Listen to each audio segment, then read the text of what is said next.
Nous allons commencer donc le deuxième cours sur cette série de Triat HaMetim, parlant de la résurrection. Je rappelle donc que dans la première partie, nous avons entamé donc la réponse que le Rabbi donne à travers une lettre à une personne qui le sollicite pour comprendre 2 points au sujet de Triat HaMetim, au sujet de la résurrection des morts. Le premier point, c'est la première question pour ce monsieur, c'est de connaître le scénario, le protocole, la manière avec laquelle les choses vont se dérouler, qu'est-ce qui va se dérouler exactement. En reprenant les propos de la personne elle-même, c'est effectivement qu'on est là face à quelque chose qui est fondamental pour le judaïsme, et pourtant, peu de personnes maîtrisent le sujet. Parce que les choses ne sont a priori pas assez claires. D'autre part, la deuxième question, c'est que qui dit résurrection dit donc réincarnation de l'âme dans le corps. L'âme vient réinvestir le corps. On peut se demander en quoi est-ce l'ultime félicité que de voir l'âme rejoindre le corps. Est-ce que c'est si important que cela? Pourquoi pas envisager plutôt à ce que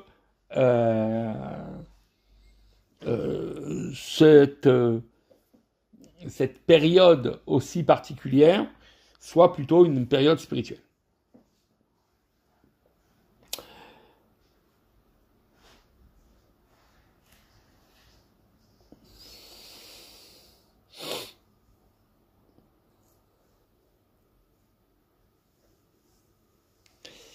Dans un premier temps, le Rabbi nous a expliqué que s'adresse à la personne et lui dit qu'il a bien fait de poser cette question.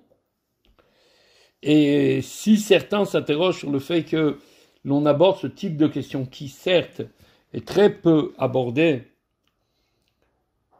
c'est tout simplement parce que les gens font une erreur fondamentale. Les gens, généralement, nous disent, oui, ils prennent même en argument, pourquoi parler de ce genre de choses, alors que Maïmonide s'offusque dans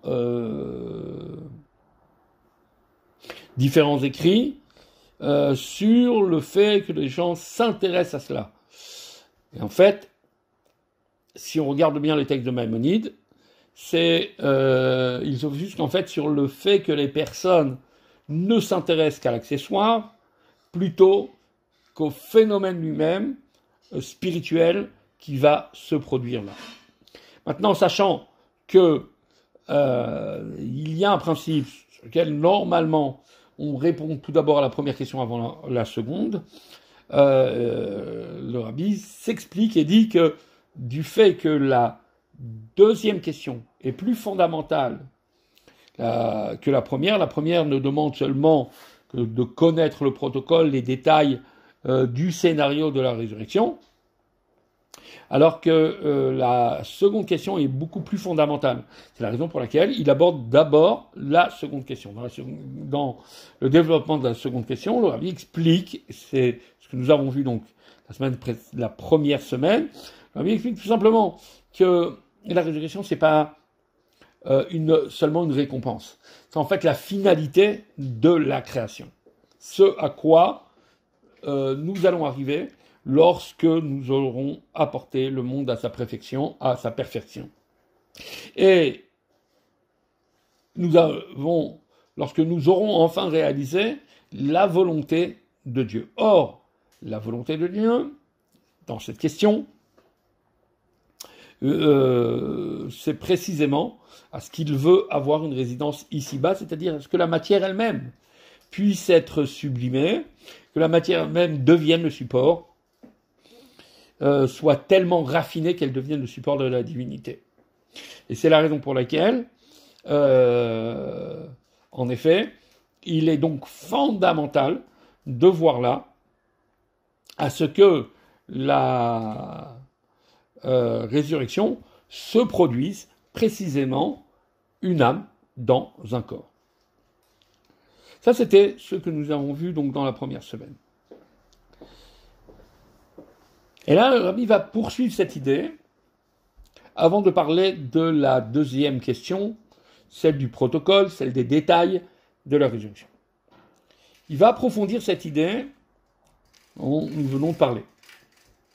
En effet, dès jusque-là, nous avons expliqué ce que signifient les temps messianiques, ce que signifie la résurrection, et que tout cela représente en fait une étape de la perfection humaine.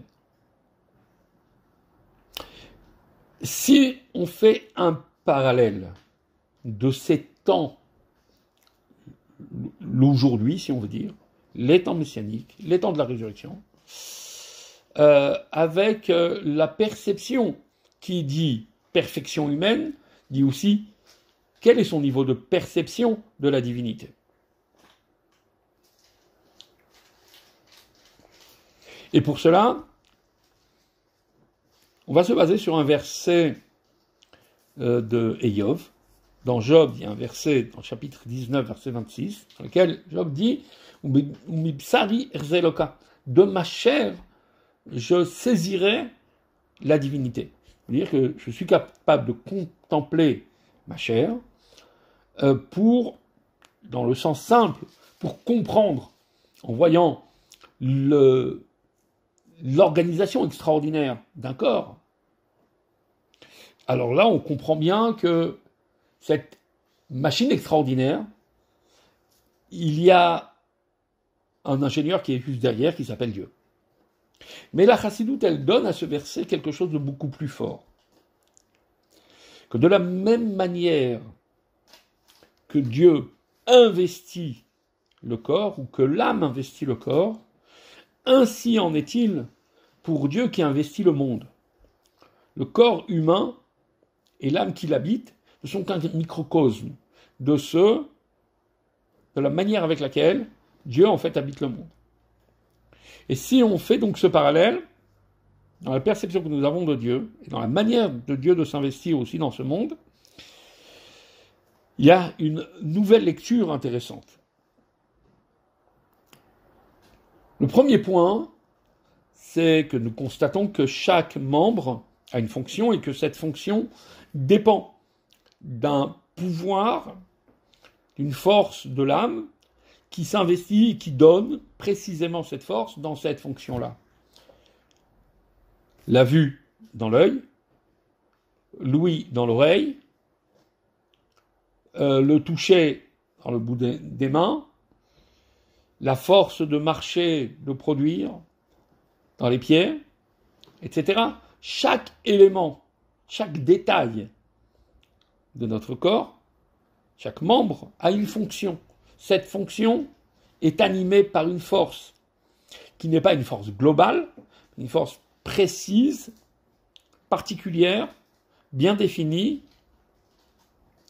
L'âme donc enverrait autant de force qu'il y a de membres. Le deuxième point, c'est la volonté. L'âme a une force que l'on appelle la volonté. Elle anime cette force que l'on appelle la volonté. Et la volonté, elle, lorsque je veux, cette volonté va se réaliser. Je veux sentir, je veux écouter, je veux voir, je veux parler, je veux écrire, je veux toucher, je veux marcher, je veux courir, je veux chanter. La volonté s'intègre de manière homogène dans chacun des éléments. Ainsi donc on pourrait tout simplement se dire qu'il y a ici une force immanente dans chacun des éléments que constitue notre corps, une force transcendante qui vient et qui habite globalement, c'est ce qu'on appelle la volonté, vraiment tous les éléments de manière totalement égale.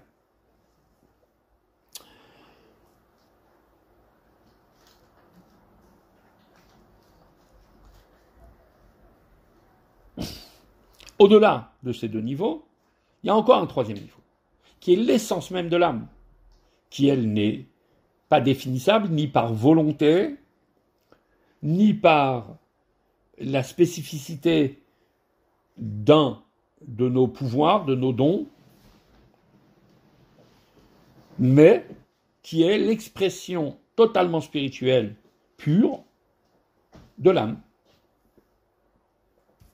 Alors, quels que soient ces éléments, le premier, le deuxième, le troisième, nous n'avons aucune possibilité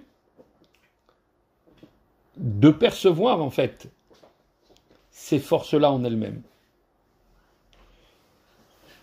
De par le côté matériel du corps, nous n'avons la seule possibilité, nous ne savons pas le quoi, le comment de ces niveaux spirituels qui nous habitent, mais nous savons qu'ils existent. Nous percevons qu'ils existent parce que nous voyons leurs effets. Je me vois écrire, j'ai un don pour l'écriture. Je me vois chanter, j'ai un don pour le chant. Je me vois entendre, alors ma fonction de l'ouïe marche. Mais je ne sais pas définir véritablement ce qu'est cette force. Comment est cette force? Je n'en connais que les effets. Ainsi en est-il pour Dieu. Il y a un premier degré qui est la divinité telle qu'elle vient habiter dans chaque élément de la création pour le faire devenir ce qu'il est, comme nous l'avons vu dans Sharichut Vaimuna. Ça, c'est ce que l'on appelle Memale Kol Almim, Dieu qui emplit les mondes. Il se met au niveau des mondes. Après, nous avons un deuxième niveau, qui est celui de Sovev Kol Almim. C'est la transcendance, cette lumière qui englobe les mondes de la même manière. C'est-à-dire qu'en fait, non pas dans un sens d'englober, ne pas être à l'intérieur, être lui à l'intérieur, animer lui de l'intérieur, mais sans aucune différence entre le plus grand des éléments de la création ou le plus petit des éléments de la création.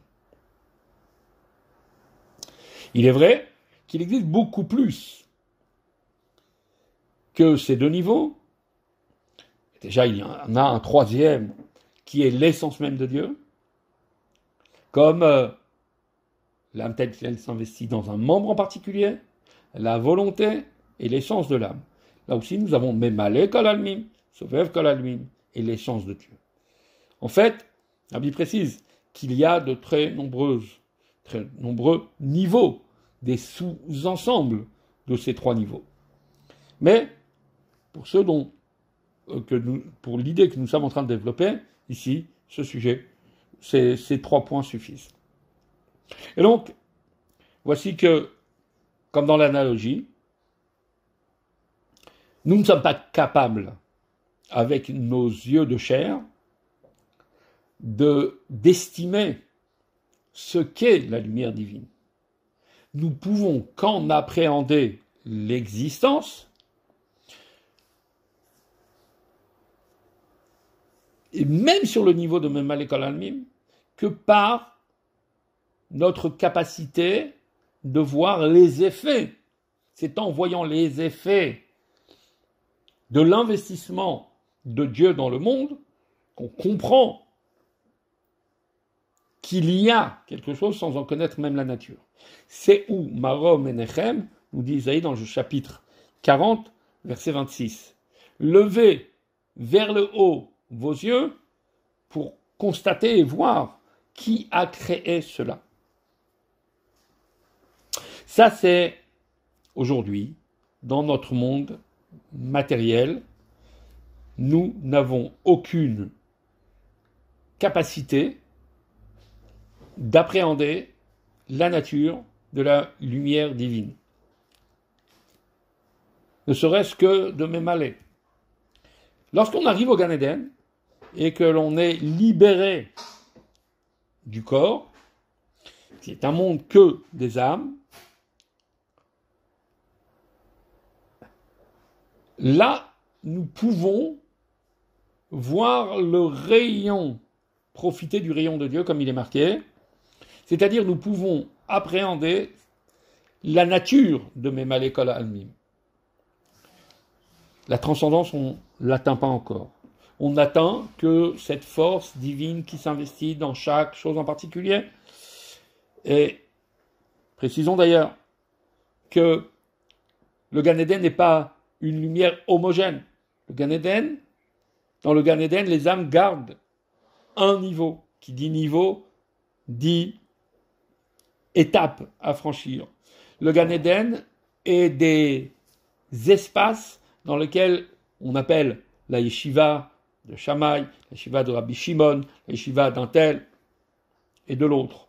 C'est-à-dire que chacun va effectivement avoir une nature propre. C'est le degré de Memale Kol Almin. Arrivent les temps messianiques, alors la nature s'est déjà raffinée. L'homme reprend son statut d'être à l'image de Dieu comme avant le péché. Et à ce moment-là, il peut déjà percevoir la lumière de la transcendance de Sovev Kol Almin. Lorsqu'arrive la résurrection, puisque la résurrection, comme nous l'avons expliqué, c'est précisément révéler ici-bas que le monde en lui-même est demeure de Dieu, c'est-à-dire il est lui-même un autre reflet du divin, et que pour Dieu, il est tout aussi présent dans ce que nous appelons aujourd'hui le en bas que ce que nous appelons aujourd'hui le en haut, simplement parce que l'essence de Dieu, sauf que nous ne le voyons pas aujourd'hui, l'essence de Dieu est présent dans tous les éléments, quels qu'ils soient. Cela sera la perception de l'époque de la résurrection. Ainsi donc, si nous devons graduer la perception du divin, effectivement aujourd'hui, nous appréhendons le divin que par les effets de ce qu'il produit. Au Gan Eden, dans le monde des âmes, ils arrivent à voir la nature de Memale Kol Almin. Au temps messianique, la nature elle-même est raffinée, l'homme reprend son statut d'être à l'image de Dieu, et donc il peut percevoir la transcendance, Sovev Kol Almin. Mais, au moment les plus ultimes de la résurrection, là se réalise véritablement le point pour lequel Dieu a créé le monde, c'est-à-dire avoir une résidence pour lui, ni pour Elohim, ni pour Yudke Vavke, ni pour donc Memale, ni même pour Sovev, mais pour l'essence de Dieu lui-même. Et c'est le degré que nous serons capables de percevoir donc au moment, et qui sera non pas seulement une perception, mais un vécu à ce que rien de l'existence ne paraîtra être autre chose que l'essence de Dieu. Ça, c'est donc pour la première partie de cette semaine. Et maintenant, nous allons, dans la deuxième partie, nous consacrer justement à ce protocole.